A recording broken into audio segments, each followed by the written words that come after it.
Hello hello, welcome to main point study. I hope आप सारे के सारे ठीक हो। तो जैसे कि आपको पता है कि आपका एजुकेशन डिपार्टमेंट जीएनसीटी वाला हर साल एक प्रैक्टिस पेपर अपलोड करता है हर क्लास के बच्चों के लिए। और आपके सामने क्लास 11 की पोल साइंस का 2024-25 का प्रैक्टिस पेपर हिंदी मीडियम वाले बच्चों के लिए ये रहा। इस पेपर को करवाने के पीछे मेरे दो ऑब्जेक्टिव है। पहला, आपको इस पेपर को करवाना इसलिए इंपॉर्टेंट है क्योंकि जी जीएनसीटी पूरे साल में एक ही प्रैक्टिस पेपर अपलोड करती है, और अगर वो छोड़ दिया तो बहुत बड़ी दिक्कत हो जाएगी क्योंकि डिट्टो क्वेश्चन उठ के आते हैं। ये पहली बात हो गई।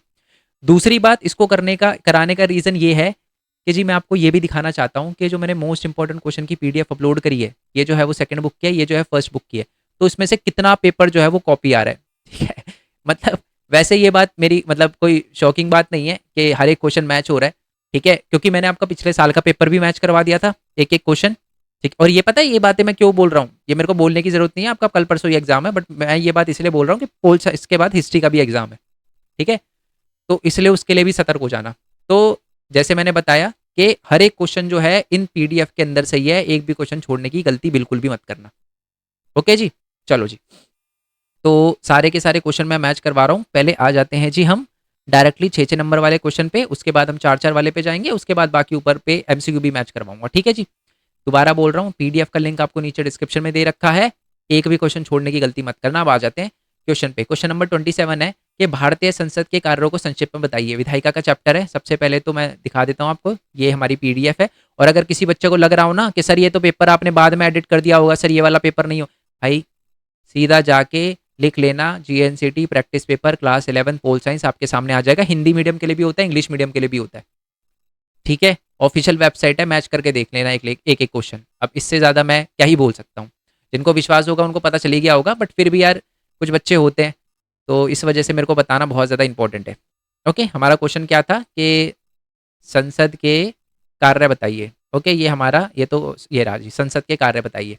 ओके, क्या है संसद के कार्य? सबसे पहले ये देखो, बिल्कुल मैच। पहली बात तो मैं ये भी दिखा देता हूँ कि यही क्वेश्चन है ना, संसद के कार्यों को संक्षेप में बताइए। एक ही बात है, थोड़ा सा कार्य को क्या है, क्या कार्य है, या संक्षेप में बताइए, एक ही बात है, इतना तो पता ही है आपको।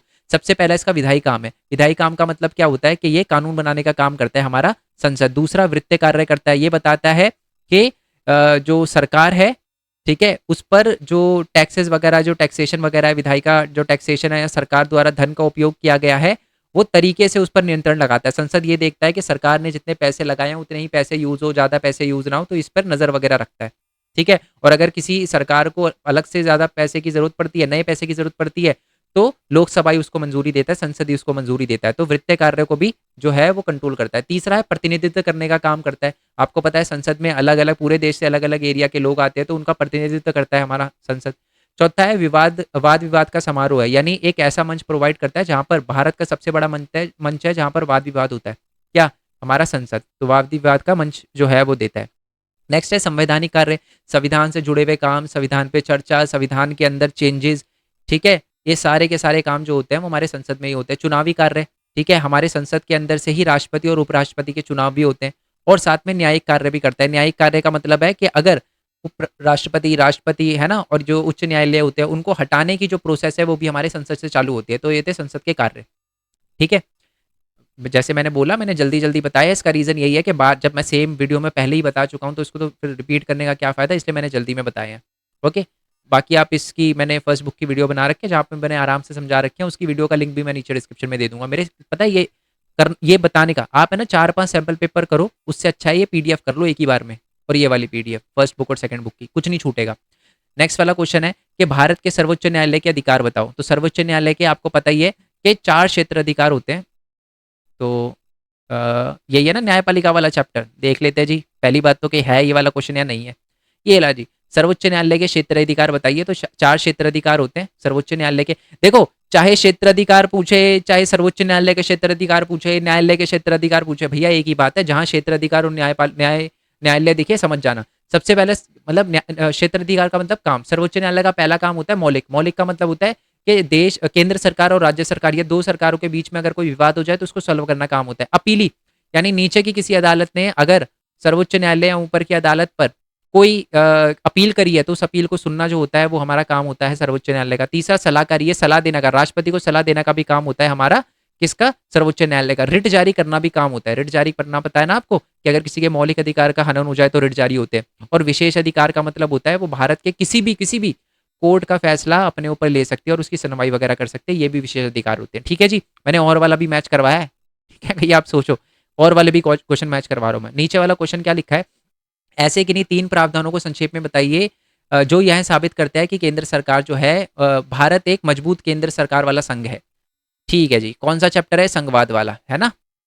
मतलब क्वेश्चन ये है कि भारत के अंदर, ये स्थानीय सरकारों का हो गया, संघवाद वाला है। पहले तो मैं चेक कर लेता हूँ कि है ये वाला क्वेश्चन या नहीं है। ठीक है, जी, ये रहा जी। किन प्रावधानों द्वारा पता चलता है कि केंद्र सरकार ज्यादा सशक्त है, पावरफुल है? सेम ही बात है ना, है ना? बिल्कुल सेम है, डिट्टो, कुछ भी चेंज नहीं है। भारत एक मजबूत केंद्र सरकार वाला संघ है, साबित करिए। तो यही तो पॉइंट साबित करेंगे कि भारत जो है उसमें केंद्र सरकार ज्यादा पावरफुल है। ठीक है, सबसे पहला कि जो केंद्र सरकार है वो चाहे तो किसी भी राज्य का जो नाम है या एरिया है वो चेंज कर सकते हैं। इससे पता चलता है केंद्र सरकार ज्यादा पावरफुल है। दूसरा, आपातकाल जो है वो लगाने का काम जो होता है केंद्र सरकार का होता है, और जब हमारी आपातकाल लगती है तो सारी शक्तियां केंद्र के पास ही चली जाती है। तो इससे भी पता चलता है केंद्र सरकार के पास ज्यादा शक्तियां हैं। दूसरी बात, सामान्य स्थितियों में भी केंद्र के पास ज्यादा शक्तियां होती है, जो वृत्तीय शक्तियां खासकर ज्यादा होती है। इसके यानी मतलब आपको पता है केंद्र सरकार और राज्य सरकार के पास पैसे अलग अलग जगह से आते हैं, तो केंद्र सरकार के पास ज्यादा ऐसे सोर्सेज हैं जहां से उनको पैसे मिलते हैं। राज्यपाल भी जो है जो केंद्र सरकार है वही राज्यपाल को जो है वो चुनती है और वो राज्य पे कंट्रोल रखता है। ठीक है, तो इससे पता चलता है कि जो राज्य है उस पर भी कंट्रोल किसका होता है? केंद्र सरकार का होता है एक तरह से। ठीक है, ऊपर से केंद्र सरकार नजर रखती है। और नेक्स्ट पॉइंट है कि जो हमारा अनुच्छेद 257 है वो ये बताता है कि भारत के अंदर जो अलग अलग राज्य हैं उनके जो ऑफिसर्स होंगे ना, उनके जो ऑफिसर्स होंगे वो केंद्र के ऑफिसर के अंडर काम करेंगे, उनके लिए काम करेंगे या उनकी हेल्प के लिए काम करेंगे। इसका मतलब एक होता है पीसीएस ऑफिसर, सुना होगा आपने, और एक होता है आईएएस आईपीएस। आईएएस होते हैं केंद्र के, पीसीएस होते हैं राज्य के। ठीक है, ज्यादा पावरफुल कौन है? IAS IPS. ठीक है, क्योंकि वो केंद्र के होते हैं। तो इससे भी पता चलता है हमारी केंद्र सरकार ज्यादा पावरफुल है। चलो जी, 28वां भी मैच करवा दिया। अच्छा, ये वाला और वाला भी है क्या इसका? भारत की संघीय व्यवस्था के कुछ टकराव बताइए, ऐसे किन्हीं 3 द्वंद्वों की व्याख्या करें। यानी अच्छा, ओके, मैं समझ गया क्वेश्चन। क्वेश्चन यह है कि भारतीय संघीय व्यवस्था के टकराव, यानी भारतीय संघीय व्यवस्था में क्या क्या परेशानी आ रही है। चलो जी, देख लेते हैं क्या क्या परेशानी है ये वाला क्वेश्चन या नहीं है। ये रहा जी। तो ओके जी, भारतीय संघवाद की व्यवस्था में तनाव के कारण बताइए। सेम है ना क्वेश्चन भाई, टकराव के, तनाव के, दिक्कतों के कारण बताइए, है ना? तो भारतीय संघवाद में टकराव के बहुत सारे कारण हैं। अच्छा, आप सोच रहे होगे कि सर ये है ना, अगर कोई ऐसा बच्चा है जो ये कह रहा है कि सर ये वाला क्वेश्चन और ये वाला क्वेश्चन है ना, मतलब अगर आपने ये वाला क्वेश्चन लर्न भी किया हो और आप ये सोच रहे हो कि सर ये वाला क्वेश्चन जो है वो देख के मेरे को ये नहीं लग रहा कि इसका आंसर है, तो भैया मेरी वीडियो देखो, वो ज़्यादा इंपॉर्टेंट है। क्योंकि अगर आपने रट्टा भी मार रखा है पीडीएफ का तो उससे कोई फायदा नहीं है। आपको क्वेश्चन की पहचान होनी चाहिए, और ये तो बहुत सिंपल है, ये तो इससे ज्यादा प्लेन क्या पूछेगा पेपर में। तो इसलिए वीडियो देख के जाना भाई। ठीक है, चलो। तो केंद्र व्यवस्था में क्या क्या प्रॉब्लम है? तो केंद्र व्यवस्था में 3-4 प्रॉब्लम है। पहली बात तो केंद्र राज्य के संबंध जो है वो हमारे संघीय शासन के अंदर, संघवाद के अंदर अच्छे नहीं है, क्योंकि बार बार स्वायत्ता को लेकर, पैसे की स्वायत्ता को लेकर, प्रशासनिक स्वायत्ता को लेकर, सांस्कृतिक और भाषाई मुद्दे को लेकर केंद्र सरकार और राज्य सरकार के बीच में विवाद होते जाते हैं। बार बार राज्य सरकार बोलती है कि हमारे पास पैसों के सोर्सेज, आय के साधन कम है, आपके पास ज्यादा है, हमें दो वो। प्रशासनिक स्वायत्तों को भी ये कहता है कि आप हमारे राज्य के अंदर इंटरफेयर कर रहे हो, क्योंकि आईएएस आईपीएस होता है ना, वो कौन चुनती है? केंद्र सरकार। मतलब केंद्र सरकार का ऑफिसर होता है वो, और राज्य सरकार को उस पर कोई कंट्रोल नहीं होता। तो ये भी वो बोलती है कि भाई आपके ऑफिसर पे तो हमारा कंट्रोल नहीं है। नेक्स्ट है कि सांस्कृतिक और भाषाई मुद्दे को लेकर भी बातचीत चलती है, जैसे साउथ के अंदर जो है वो हिंदी भाषा को लेकर बड़ा विरोध चलता है। ये तो पहला हो गया इसको लेकर। दूसरी बात है केंद्र सरकार और राज्य सरकार के बीच में राज्यपालिका की भूमिका को लेकर भी जो है वो विवाद चलता है। ठीक है, राज्यपालिका को सॉरी, राज्यपाल कह रहा हूँ, राज्यपालिका कह रहा हूँ, राज्यपाल को लेकर भी जो है वो बड़ा विवाद चलता है, क्योंकि जो हमारा राज्यपाल है ना, उनको कौन सुनती है? केंद्र सरकार। ठीक है, और वो चाहे तो राज्य की जो असेंबली होती है ना, विधानसभा, उसको बंद करवा सकता है, और वो राष्ट्रपति को जो है वो आप कह सकते हो कि राय दे सकता है, या दबाव डाल सकता है, या रिकमेंड कर सकता है कि जी अनुच्छेद 356 का यूज करके यहाँ पर राष्ट्रपति शासन लगा दो। ठीक है जी। नेक्स्ट है कि हमारे संघवाद में ये भी प्रॉब्लम है कि अंतरराज्य, ये दो बार लिख दिया मैंने, अंतरराज्य विवाद, यानी दो राज्यों के बीच में विवाद चलते रहते हैं। ठीक है, जैसे कर्नाटक और महाराष्ट्र में किसको लेकर है? बेलगाम को लेकर है। 1 मार्क्स में एमसीक्यू भी आ सकता है।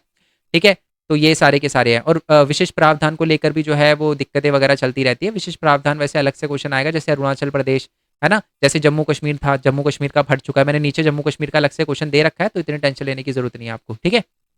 चलो जी, ये भी मैच हो गया। नेक्स्ट है कि हम समानता का समर्थन कैसे कर सकते हैं, संक्षेप में बताइए। ठीक है, सेकंड बुक का चैप्टर है समानता वाला। चलो जी, आ जाते हैं, देख लेते हैं। आ, ये है ना, ये रहा जी। सेम क्वेश्चन है, हम समानता को बढ़ावा कैसे दे सकते हैं। बिल्कुल आराम आराम से बता रहा हूं मैं आपको, कि आपको ये ना लगे सर जल्दबाजी में आपने बिल्कुल क्वेश्चन अलग का अलग बता दिया। इसलिए समानता को बढ़ावा हम कैसे दे सकते हैं, इसके पीछे दो तरीके हैं। एक तो विभेद बर्ताव द्वारा समानता कर सकते हैं, यानी अलग अलग लोगों के अलग व्यवहार करके, यानी विशेष आवश्यकताओं वाले लोगों को विशेष सुविधा प्रदान करके। जैसे कि मान लो कल पेपर है आपका, कुछ ऐसे बच्चे होंगे जो, जैसे आप हो, आप ठीक, अगर मान लो जैसे कि कोई ऐसा बच्चा है, 100 नंबर का पेपर बन रहा है आपका, 80 का है वैसे, चलो 80 लेते हैं, और कोई ऐसा बच्चा है जिसको देखने में थोड़ी प्रॉब्लम होती है, उसके लिए पेपर 50 नंबर का बना। सोचो, ऐसे होगा नहीं, बट 50 नंबर का बना, तो क्या ये एक तरह से समानता को बढ़ावा देना है? आप बोलोगे नहीं है, बट ये है। देखो, आपके लिए जो जितना टफ 80 मार्क्स का है, उतना ही उसके लिए 50 मार्क्स का पेपर है। तो ये अलग अलग व्यवहार करके आप समानता को बढ़ावा दे रहे हो, समझ रहे हो? और दूसरा है सकारात्मक कार्रवाई करके। सकारात्मक कार्रवाई यानी जैसे SC ST को आरक्षण दे के भी आप ये क्या कर रहे हो, समानता को बढ़ावा ही दे रहे हो। आप बोलोगे सर SC ST को जो है वो रिजर्वेशन दे रखी है, बढ़ावा कैसे? अरे भैया, आप खुद सोचो। जैसे एक एक बढ़िया एग्जांपल देता हूँ, पेंशन है, गरीब लोगों को मतलब उसको दी जाती है ना, ओल्ड एज पेंशन है मान लो, या ओल्ड एज पेंशन दी जा रही है, मान लो आपकी फैमिली में किसी को दी जा रही है, और अंबानी को दी जा रही है, उसकी भी उम्र 60 साल से ऊपर है, तो उसको भी दी जा रही है। कोई सेंस बनेगा बात का कि अंबानी को भी दी जा रही है, आपको भी दी जा? अरे भाई, वो तो पूरी भारत को दे दे पेंशन, इतना पैसा उसके पास, तो उसको देने का फायदा नहीं है। तो आप कभी कभार ऐसा भी होता है कि इक्वल व्यवहार करके भी आप भेदभाव करते हो, तो इसलिए थोड़ा अलग व्यवहार करके भी आप बढ़ावा दे सकते हो समानता को। तो ये था इसका आंसर। चलो जी, नेक्स्ट वाला देख लेते हैं। आर्थिक समानता वर्तमान समय का एक महत्वपूर्ण अवधारणा है, स्पष्ट कीजिए। अब ये आर्थिक समानता वाला भी देख लेते हैं कि आर्थिक समानता क्या है। ठीक है, पहले तो ये देख लेते हैं कि आर्थिक समानता है या नहीं है, मैंने बता रखा है या नहीं बता। अच्छा, समानता वाला चैप्टर है तो ऊपर ही होगा, है ना? आर्थिक समानता ऊपर ही होगा, नहीं हो वरना, चलो है दे रहा, बिल्कुल जस्ट उसके ऊपर ही लिखा है। आर्थिक समानता, आर्थिक समानता का लक्ष्य धन व निर्धन समूह के बीच में खाई को कम करना है। मतलब आर्थिक समानता का मतलब है कि गरीब और अमीर के बीच में, जैसे भारत के अंदर आर्थिक असमानता बहुत है, यानी अमीर बहुत अमीर है अंबानी, और गरीब बहुत गरीब है, बिल्कुल, तो इनके बीच में जो है वो क्या कह सकते हैं, खाई को खत्म करना जो है, उसी को कहते हैं हम आर्थिक समानता। किसी भी समाज में धनी या पूरी तरीके से समानता तो शायद ही आ सकती, मतलब कभी नहीं ला सकते। एक लोकतांत्रिक देश में आप पूरी की पूरी आर्थिक समानता नहीं ला सकते, ऐसा तो कर ही नहीं सकते कि सारे लोगों को इक्वल पैसे या सारे इक्वल रिच हो, ऐसा नहीं कर सकते, बट उस खाई को कम कर सकते हो। ठीक है, चलो जी, नेक्स्ट वाले क्वेश्चन पे आ जाते हैं, और इसको फिर आगे पूरा एग्जाम्पल देके आपको लिखना है। आप सोचो 6 नंबर में पूरा एग्जाम्पल देके लिखना होता है, ठीक है जी। और यहाँ पर भी आप ध्यान से देखोगे ना, मैंने नीचे इसको एक्सप्लेन कर रखा है। ठीक है, हम समानता को बढ़ावा कैसे दे सकते हैं, मैंने और भी पॉइंट लिखे हुए हैं। ठीक है, ये तो मैं आपको बस बता रहा हूँ, क्योंकि PDF तो दे ही रखी है मैंने। नेक्स्ट है न्यायपूर्ण वितरण क्या होता है। जॉन रॉल्स के न्याय सिद्धांत को संक्षेप में बताइए। जॉन रॉल्स की थ्योरी है, न्याय से रिलेटेड है, ये तो होगा ही होगा। ठीक है, ये तो बहुत इंपॉर्टेंट क्वेश्चन है, ये तो मैं छोड़ ही नहीं सकता। अरे, छोड़ दिया क्या मैंने? आज यार हो ही नहीं सकता है ये तो। जस्ट अ सेकेंड,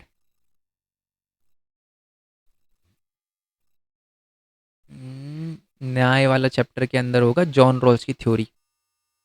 अरे, मैं पहले चेक कर लेता हूँ, मेरी आवाज आ रही है, एकदम से हो गई थी। अब एक बार चेक करते हैं जॉन रॉल्स की थ्योरी, एक सेकेंड। ऐसा हो ही नहीं सकता यार, मैंने ये तो वो वाला चैप्टर आ गया। आराम आराम से करते हैं। जॉन रॉल्स की थ्योरी, न्यायपूर्ण बंटवारा तो ये रहा। जॉन रॉल्स की थ्योरी भी यहीं कहीं ये रहा जी, मैं वही कहूँ।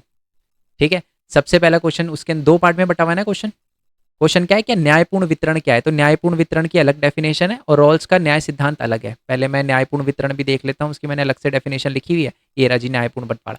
वितरण बंटवारा एक बात होती है, अब ये मत बोलना कि सर वितरण लिखा उसमें तो बंटवारा ही आपने लिख दिया।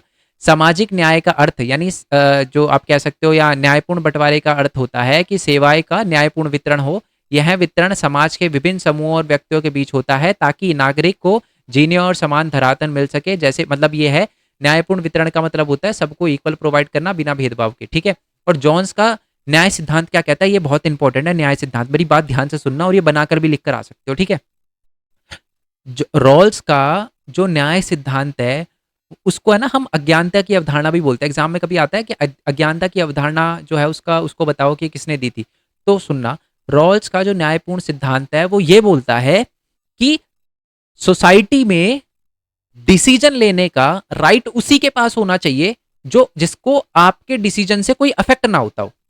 मेरी बात समझो, देखो, मैं आपको है ना इसको समझाता हूँ, बड़ा ध्यान से सुनना, है ना, आप एग्जाम में अच्छे से लिख कर आ पाओगे। जैसे मान लो कोई जज है, आपको पता है कि जज के, अगर कोई जज है और उसकी फैमिली के अंदर कोई डिस्प्यूट चल रहा है, तो वो केस वो अपने कोर्ट के अंदर नहीं सुना सकता। पता है क्यों? क्योंकि उसके डिसीजन से ना उसको भी अफेक्ट पड़ेगा। वो मान लो उसकी फैमिली के फेवर में ही केस सुनाएगा। इसलिए कभी भी कोई जज होता है ना, तो जज का केस जो है वो अपने कोर्ट में नहीं जो है वो सुनाया जाता, उसके कोर्ट में जो है वो उसकी बात ही नहीं होती। ठीक है? तो ये क्यों किया गया है, ये दिखाता है रॉल्स का न्याय सिद्धांत। वो ये बोलता है कि भैया हमेशा डिसीजन उसी बंदे को लेना चाहिए जिसको आपके डिसीजन से फर्क ना पड़े। ठीक है जी। ये कहता है कि देखो लिखा भी अज्ञानता की अवधारणा। ठीक है? व्यक्ति को जिस बंदे को अनुमान ना हो कि उसकी समाज में क्या स्थिति होगी, मतलब उससे फायदा होगा उसको या नुकसान होगा, मतलब समझ रहे हो ना, जिससे उस बंदे को जब किसी नीति बनाने के लिए उसी बंदे को कहना चाहिए, वही श्रेष्ठ है जिसको बेसिकली पता ना हो कि उससे उसको क्या इफेक्ट होगा। जैसे आप देखो बैट बॉल खेलते हो तो एक बंदे के पीछे जाके करते हो ना, दो बताइए किसकी बैटिंग है, थर्ड, ये फिर सेकंड। तो ये आप क्यों करते हो? क्योंकि ये भी तो एक वो है ना रॉल्स का न्याय, क्योंकि उसको नहीं पता कि भाई ये एक उंगली कर रहा है, दो कर रहा है, तीन कर रहा है, फर्स्ट है, सेकंड है, थर्ड है ना, इसे ही कहते हैं। तो इसलिए माना जाता है कि जिस बंदे को नहीं पता होता उससे अगर आप करवाओगे ना, अज्ञान हो, तो बढ़िया डिसीजन लेता है। चलो जी, मुक्त बाजार और राज्य के हस्तक्षेप की स्थिति के बारे में संक्षेप में वर्णन करें। ठीक है जी, हमारा ये मुक्त बाजार वाला है, ये वाला चैप्टर। आ जाओ जी। ठीक है जी। अगर कोई ये सोच रहा है कि सर छोटा आंसर लिखा हुआ है, तो भैया एग्जाम्पल लिखना होता है। क्योंकि अगर मैं लाइन टू लाइन हर एक चीज आपको अगर आंसर में लिख दूंगा ना, तो ये आंसर आप खुद सोचो एक ही पेज के अंदर पूरा का पूरा 6 नंबर का आंसर बढ़ जाता। तभी तो मैं इतना समझा रहा हूँ, नहीं तो मैं न्यायपूर्ण सिद्धांत रीड कर देता सिर्फ आपके लिए। इसलिए समझा रहा हूँ कि एग्जाम में एग्जाम्पल भी लिख कर आ पाओ, है ना। मुक्त व्यापार और राज्य का हस्तक्षेप में दोनों में क्या डिफरेंस होता है? ठीक है, सबसे पहले ये जो इकोनॉमिक्स वाले बच्चे होंगे उनको तो हंसी आ रही होगी इस क्वेश्चन पे, क्योंकि उसके लिए तो सबसे इजी क्वेश्चन है ये। मुक्त व्यापार क्या होता है? मुक्त व्यापार होता है जहां पर गवर्नमेंट बिल्कुल भी इंटरफेयर ना करे, और राज्य का हस्तक्षेप का मतलब जहां पर राज्य इंटरफेयर करे। मुक्त बाजार में राज्य के हस्तक्षेप के पक्ष, अरे अरे अलग क्वेश्चन है क्या यार ये? एक सेकंड, ये अलग क्वेश्चन है शायद, मतलब क्वेश्चन वही है, ऑब्वियस सी बात है, बट कॉन्टेक्स्ट अलग है।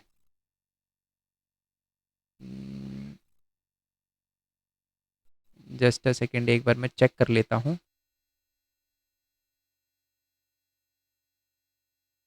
कि मुक्त बाजार,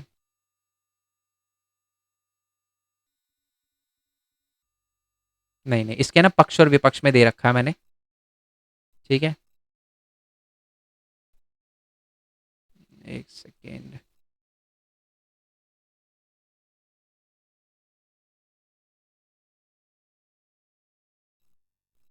चलो ठीक है यार, आ जाओ जी। मैं पहले पढ़ लेता हूँ इसको कि भाई कहीं मतलब ये अलग क्वेश्चन ना हो, है ना। एक बार देख लेते हैं पहले उसी क्वेश्चन को, क्योंकि मैंने बिना देखे जो है पीडीएफ खोल ली, क्योंकि मेरे को पूरा सर मैंने एक ही नज़र में देखा था, तो सेम ही होंगे, तो इसलिए वजह से। वैसे ऊपर वाला क्वेश्चन तो सेम हो चुका है, बट मैं फिर भी इसको देख रहा हूँ कि भारत में मुक्त बाजार बनाम राज्य के हस्तक्षेप की स्थिति के बारे में। अरे यार यही क्वेश्चन है, मैं डर गया यार। कि मुक्त बाजार के अंदर राज्य का हस्तक्षेप होता है, तो ये बताना है कि अच्छा है या बुरा है। तो मैंने पक्ष विपक्ष दोनों में लिखे हुए हैं। मैं डर गया यार, ऐसे कैसे हो सकता है, पीडीएफ के अंदर कैसे नहीं है क्वेश्चन। ठीक है, तो व्यापार में मुक्त बाजार के अंदर जब राज्य का हस्तक्षेप होता है, तो उसके पक्ष विपक्ष दोनों में लिखिए। तो यही तो संक्षेप में टिप्पणी कर रखी है, पक्ष में भी लिख रखा है, विपक्ष में भी। बाजार व्यक्ति व जाति धर्म के लिंग की परवाह नहीं करता, बाजार केवल व्यक्ति की योग्यता और कुशलता की परवाह करता है। मुक्त व्यापार होता है जहां पर गवर्नमेंट बिल्कुल भी मतलब गवर्नमेंट बहुत कम इंटरफेयर करे। तो इससे फायदा क्या होता है कि बेसिकली धर्म जाति के नाम पे भेदभाव नहीं होता, वो उसकी योग्यता के अनुसार ही करता है। बट इसका सबसे बड़ा दिक्कत क्या है कि जो प्रभावशाली होते हैं और जो ताकतवर जो धनी लोग होते हैं ना, उन्हीं का फायदा हो पाता है, और जो जिनको सुविधा नहीं मिली हुई उनका नुकसान ही हो पाता है, वो वंचित ही रह जाते हैं। मेरी बात समझ रहे हो? जैसे इस बात को समझो, मान लो कोई बंदा है बहुत मतलब रिच है, वो अपने को बच्चे को पढ़ाएगा, है ना, और मुक्त व्यापार है तो वो तो बंदा आगे पढ़ के बिजनेसमैन है, वो और भी अच्छा पैसा कमाएगा, उसका बेटा भी। बट एक बच्चा है, एक पर्सन है जिसने अपने बच्चे को जो है वो अच्छी शिक्षा नहीं दे पाया और गवर्नमेंट उसे सपोर्ट नहीं कर रही, मुक्त व्यापार जो है हो रहा है पूरा का पूरा और गवर्नमेंट उसे सपोर्ट नहीं कर रही, कोई सर्विस वगैरह प्रोवाइड नहीं करती। यही मैंने बताया ना, हस्तक्षेप वगैरह मान लो कम है गवर्नमेंट का, या है ही नहीं गवर्नमेंट का अगर इंटरफेयर, तो वो बंदा कभी भी जो है वो आगे बढ़ ही नहीं पाएगा, क्योंकि उसे रिजर्वेशन नहीं मिलेगी, गवर्नमेंट से हेल्प नहीं मिलेगी। तो इससे ये फायदा होता है कि धनी धनी बन जाता है और ज्यादा, और गरीब रह जाता है। ठीक है जी, 6 नंबर का हर एक क्वेश्चन मैच करवाया है विद और वाले क्वेश्चन। ये तो यार, ये तो अब देखो, ये इससे ज्यादा इजी क्या क्वेश्चन है। तो पिक्चर का एनसीईआरटी का है, पिक्चर बेस्ड क्वेश्चन है ये। ठीक है, बता दूं क्या फिर भी? क्या क्वेश्चन है? इस कार्टून में एक परीक्षा ली जा रही है, किस चीज की परीक्षा ली जा रही है? पेड़ पे चढ़ने की परीक्षा ली जा रही है इसमें। ठीक है, इसका आंसर है पहला वृक्षारोहण लिखा है, रोहण मतलब चढ़ना होता है, पर्वतारोहण का मतलब पर्वत चढ़ना होता है। ठीक है, और ये छोटी छोटी बातें लिखी है, तो देख कर ही आप समझ जाओगे। ठीक है, इसमें स्टेट के नाम लिखने हैं। अब अगर किसी को बंदे को स्टेट के नाम ना पता हो ना भाई, बड़ी दिक्कत है फिर तो। ये तो पता होना चाहिए, क्या है अपना बिहार हो गया, ये क्या अपना महाराष्ट्र हो गया, ये क्या अपना केरला हो गया, ये क्या अपना उत्तराखंड हो गया। ठीक है, स्टेट के नाम पता होना चाहिए। चलो जी, और क्या है? और कोई क्वेश्चन रहता है? ये बॉक्सेस वाला क्वेश्चन है, रीड करके आप आराम से बता दोगे। भारतीय धर्म निरपेक्षता को लेकर कुछ आलोचना भी की गई है, उन आलोचनाओं को किन्हीं 4 बिंदु बताइए। चलो जी, लास्ट चैप्टर है बिल्कुल, धर्मनिरपेक्षता। ठीक है, तो और हमारा ये बिल्कुल लास्ट क्वेश्चन ही है। ठीक है, सेकंड लास्ट क्वेश्चन है कि भारतीय धर्मनिरपेक्षता की आलोचना क्यों करी है। विरोधियों के अनुसार धर्मनिरपेक्षता धर्म विरोधी है तथा धार्मिक पहचान के लिए जो है वो खतरा पैदा करती है। मतलब जो हमारा धर्मनिरपेक्षता है ना, वो एक तरह से मतलब भारत के अंदर जो धर्मनिरपेक्षता है ना, वो धर्म की पहचान के लिए खतरा बन जाती है कभी कभी। ठीक है, नेक्स्ट है कि भारतीय मॉडल को इसलिए भी क्रिटिसाइज किया जाता है क्योंकि ये पश्चिम से लिया गया है, सेकुलरिज्म का मॉडल, धर्मनिरपेक्षता। नेक्स्ट है कि ये सिर्फ अल्पसंख्यकों के अधिकार को ही पैरवी करता है। ठीक है, और अल्पसंख्यकों को ही बढ़ावा दिया जाता है, ऐसा माना जाता है। नेक्स्ट है ये वोट बैंक पॉलिटिक्स को बढ़ावा देता है। अभी है ना, मैं सुबह से लगातार बोल रहा हूँ और मेरी जीभ भी लड़खड़ा रही है इस वजह से। ठीक है, अतिशय हस्तकारी, और ये बहुत ज़्यादा हस्तकारी मतलब बहुत ज़्यादा हस्तक्षेप करता है, बहुत ज़्यादा इंटरफेयर करता है भारतीय धर्मनिरपेक्ष धर्म के अंदर, तो ये भी उसको क्रिटिसाइज करा जाता है। तो ये सारे के सारे क्रिटिसिज्म है हमारे भारतीय धर्मनिरपेक्षता के। धार्मिक राजनीतिक सिद्धांत क्या और राजनीतिक सिद्धांत हम क्यों पढ़ते हैं, पीडीएफ का पहला ही क्वेश्चन होगा 100%, क्योंकि पहला ही चैप्टर है ये। ठीक है, राजनीतिक सिद्धांत क्या होता है? सबसे पहले कि राजनीतिक सिद्धांत में हम समाज में आए परिवर्तन, आंदोलन, विकास तथा विभिन्न प्रकार के शासन व्यवस्था के बारे में पढ़ते हैं। और यही बात वो यहाँ पर लिखी हुई है कि राजनीतिक सिद्धांत में हम जीवन के अलग अलग पहलू का अध्ययन करते हैं, धर्म, जाति, है ना, आज़ादी, समानता, इन सारे के सारे जो हमारे सिद्धांत हैं इनके बारे में बहुत इत्मीनान से पढ़ते हैं, बहुत आराम से पढ़ते हैं। ठीक है, राजनीतिक सिद्धांत का क्या महत्व है, मतलब राजनीतिक सिद्धांत एज अ सब्जेक्ट हम क्यों पढ़ते हैं, राजनीतिक सिद्धांत ये महत्व ये वाला है, ऊपर तो डेफिनेशन थी ये। तो मतलब इन सारे के सारे टॉपिक को हम पढ़ रहे हैं, इसका क्या फायदा होता है? न्याय और समानता वगैरह के सिद्धांत के बारे में हमें अच्छी नॉलेज हो जाती है। तर्क संहित और प्रभावी ढंग से संवाद, हम अच्छा बोलने मतलब वाद विवाद अच्छे से कर पाते हैं। कुशल और प्रभावी राजनीतिक निर्णय जो है वो ले पाते हैं। अंतर्राष्ट्रीय जगत के बारे में हमें जानकारी होती है अगर हम राजनीतिक सिद्धांत पढ़ रहे हैं। भविष्य में आने वाली समस्याओं को पहले ही हम अच्छे से सॉल्व कर पाते हैं, या उनके बारे में पहले ही बातचीत कर लेते हैं। ठीक है, और वाद विवाद और तर्क वगैरह ये सारी की सारी बातें वही लिखी हुई है। ठीक है, अंतर्राष्ट्रीय शांति में सहयोग को बढ़ावा देने में भी हेल्प करता है ये राजनीतिक सिद्धांत। तो ये सारा का सारा है। ठीक है, नेक्स्ट क्वेश्चन क्या है हमारा, कि ये भी वो है कि राजनीतिक सिद्धांत हम क्यों पढ़ते हैं, सेम ही क्वेश्चन है ऑलमोस्ट। ठीक है, ऑलमोस्ट क्या, राजनीतिक विज्ञान हम क्यों, अच्छा राजनीतिक विज्ञान एज अ सब्जेक्ट और राजनीतिक सिद्धांत क्या है, वैसे सेम पॉइंट ही है, बट राजनीतिक सिद्धांत में हम सिद्धांतों के बारे में पढ़ते हैं। जब हम राजनीतिक विज्ञान की बात करते हैं तो इसमें हम थोड़ी सी पोल साइंस वगैरह के साथ हिस्ट्री भी पढ़ते हैं कि संविधान कैसे बना, संविधान तो हमारे, आप कह सकते हो कि हमारे बेसिकली जो भी वैसे सेम ही आंसर है कि हमारे जो राजनीतिक जो विज्ञान है वो हम इसलिए पढ़ते हैं। एक पहले तो मैं दिखा देता हूँ यार आपको, अ, ये लो जी। ठीक है जी, राजनीति और राजनीतिक विज्ञान में क्या अंतर है, ठीक है, दिखा दिया ना क्वेश्चन। चलो जी, अब मैं बता देता हूँ कि राजनीतिक विज्ञान के अंदर हम बेसिकली जो चीज़ें पहले बीत चुके हैं उसके बारे में पढ़ते हैं। ठीक है जी, राज्य वित्त आयोग क्या है और राज्य चुनाव आयोग क्या है, संविधान संशोधन 73वां और 74वां जो है वो गाँव के लिए है और 74वां जो है वो शहरों के लिए है। इसके अंदर भी क्या किया गया था, 30 स्तर की सरकारें बनाई गई थी।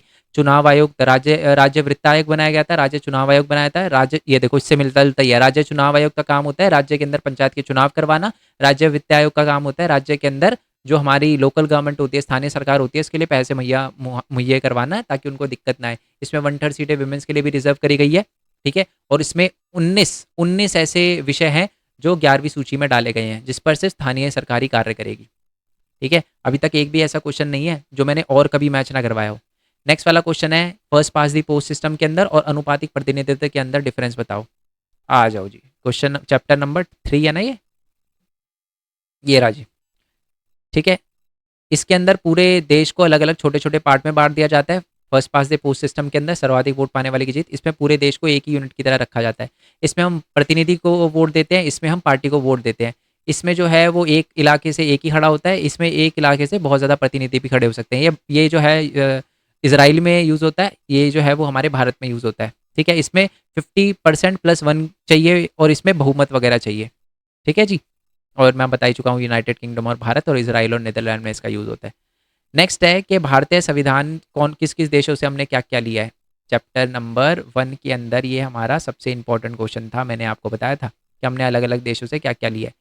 तो ये ब्रिटेन से हमने, अमेरिका से, आयरलैंड से क्या क्या चीज़ें ली है। आई होप ये वाला क्वेश्चन तो आपने करा ही हो कि सरकार की संसदीय स्वरूप, जो हमारा सर्वाधिक मत पाने वाली की जीत है ना, जो हमने ये जो फर्स्ट पास दी पोस्ट सिस्टम है, ये भी ब्रिटिश संविधान से लिया है। वो जो अभी हमने पढ़ा था ना कि सर्वाधिक मत वाले की जीत, है ना, जो हमने 2 तरह की चुनाव प्रणाली देखी थी। और हमारे कानून शासन का विचार, ये सारी की सारी इससे लिए, फिर अमेरिका से लिया, फिर अलग अलग देशों से लिए। नेक्स्ट आ जाते हैं कि धर्मनिरपेक्षता, धर्मनिरपेक्ष राज्य के बारे में बताइए। वैल्यू बेस्ड, मतलब बहुत सिंपल क्वेश्चन है, बट फिर भी आप चाहते हो तो मैं मैच करवा दूं। ठीक है, मतलब धर्मनिरपेक्ष क्या है यही भूला गया है। अब इसमें भी क्या ही दिखाऊं मैं, धर्मनिरपेक्ष का क्या मतलब है, ये तो पता ही है आपको। ये राज्य धर्मनिरपेक्ष क्या है, धर्मनिरपेक्ष राज्य क्या है।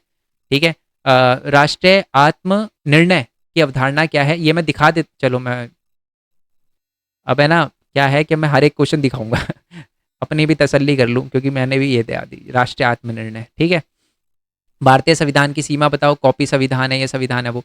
चलो पहले ये वाला कि ये तो, चलो ठीक है, ये बता देता हूँ पहले, फिर ये दिखाऊंगा, फिर सारे दिखाऊं। पहले भारतीय संविधान के 2 कार्य बताइए। ये बताता है शक्ति निर्णय लेने की शक्ति किसके पास होगी, और साथ में ये बताता है कि हमारे भारतीय संविधान के अंदर जो क्या कहते हैं उसको, अ, आप कह सकते हो कि कार्य बताइए। एक तो ये है कि शक्ति निर्णय लेने की शक्ति किसके पास होगी, और समन्वय बिठाना काम होता है। पीडीएफ का सबसे पहला क्वेश्चन है ये।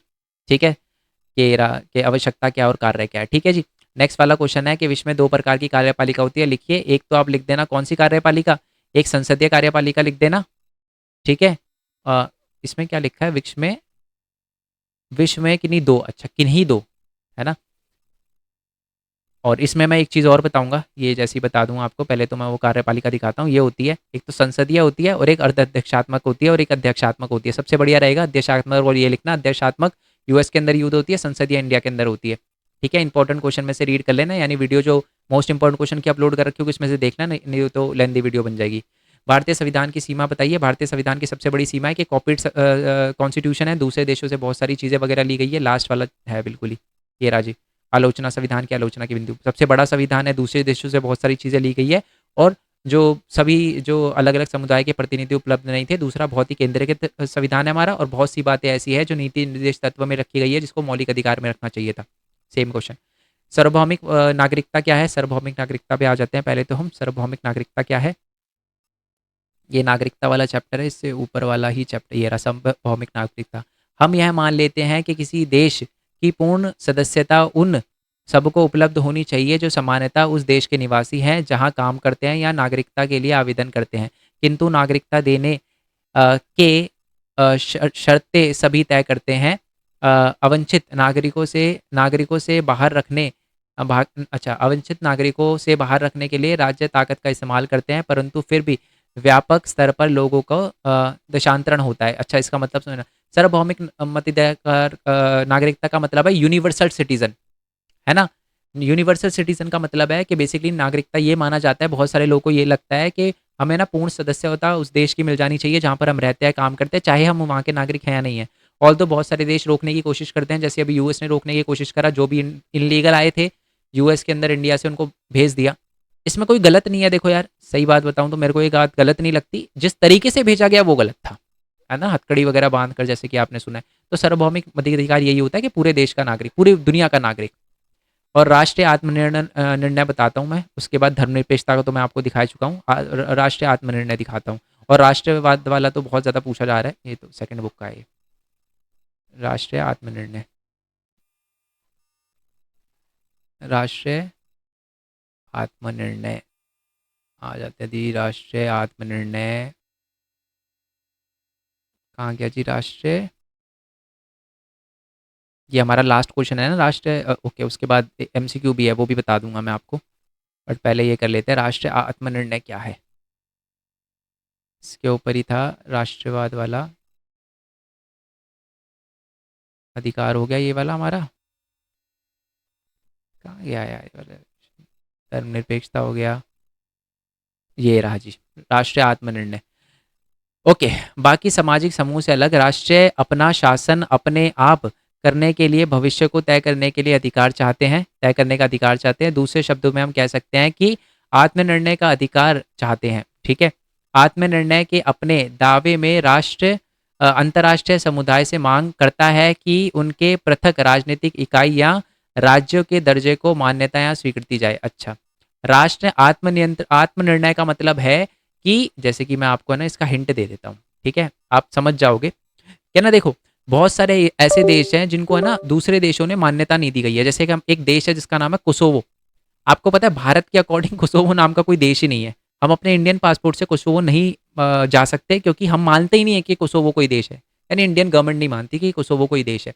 तो ये क्या है, ये बेसिकली आत्मनिर्णय का सिद्धांत है कि हर देश को जो है वो अपने देश के अंदर अपने भविष्य का निर्णय लेने का पूरा पूरा अधिकार होना चाहिए, ठीक है। और दूसरी बात है कि दूसरा जो अंतर्राष्ट्रीय समुदाय है उनसे वो मांग करता है कि हमें एक पृथक राजनीतिक इकाई का दर्जा दिया जाए और मान्यता दी जाए और स्वीकृति दी जाए, है ना। तो जैसे कि मैंने कोसोवो का एग्जांपल लिया, वो यहाँ पर लिखा हुआ है कि जो छोटे छोटे देश हैं जो नए नए बने हैं, तो वो भी यही चाहता है कि जी हमको भी रिस्पेक्ट दी जाए और हमको भी बोला जाए कि हाँ जी, जो इसमें कोसोवा का ही लिखा है, वहाँ पर धर्म के मतलब लड़ाई वगैरह हुई थी, है ना, सर्ब के बीच में और अल्बेनियन लोगों के बीच में, तो अलग देश तो बन गया, बट कहीं ना कहीं बहुत सारे देश जो है वो उनको अलग देश नहीं मानते, तो वो उनके लिए डिमांड करता है कि हमें अलग देश का नागरिक मतलब हमें अलग एक आइडेंटिटी की तरह देखना चाहिए। आ जाते हैं जी। तो अभी तक एक भी ऐसा क्वेश्चन नहीं मिला।